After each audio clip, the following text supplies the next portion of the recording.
I'm getting a lot of messages from people saying, I'm really confused on whether or not I'm supposed to support Israel as a Christian. Quite frankly, I have no idea what that means. What do people mean by, should I support Israel? What do you mean by support? Like you're gonna put an Israel flag in your profile? Are you going to fly there and join their military? I'm not trying to sound rude, but I'm just saying, what do we mean? Do you mean in your prayers? You should pray that all come to repentance. That's what a Christian should be praying, that all people come to repentance, either Jew or Gentile. I don't just blindly support the people running the country of Israel. Even in biblical times, not every king of Israel represented Israel properly.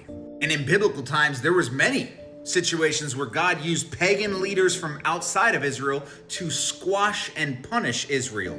Israel is in rejection of Christ right now. They are not in communication with God. They are not reconciled with God. When Israel does things today, it's not with God behind them saying, go get them, Israel. And so when I get asked, should I support Israel? No, you should support Christ. Now, that doesn't mean you suddenly become these people that are anti-Israel.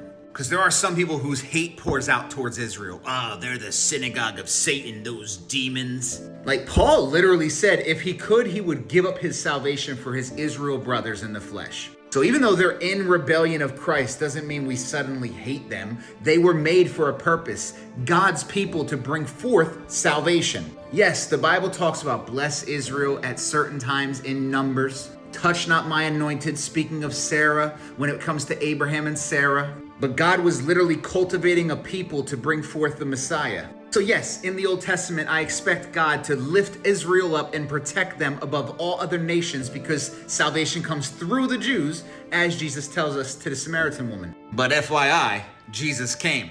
We point to him now. Whether Jew or Gentile, or should I say Jew or Muslim, they would be considered Gentiles. They're pagans. I pray that all the Muslims come to Christ. I pray that all the Jews come to Christ. And that should be what you support. That should be where your mind is at. The problem is we have these things called phones. And these phones give us this temporary, limited omnipresence. You could be everywhere in the world at once. You can see what's happening in Iran, in Israel, in Turkey, in England, in Alabama, Canada, Mexico, all at one time. I'm standing in Mexico right now and you all can see me. And so we want to know, how should I feel about this? And how should I feel about this? And how should I feel about this? And how should I feel about this? God didn't give you omnipotence. He didn't give you omniscience. You don't really have to feel about every single thing because you really aren't meant to know about every single thing. What about the people on your street today? What about your neighbors? What about your community? What about your local church? Support them. Bring the gospel to people that you can reach. Can you reach anyone in Israel right now?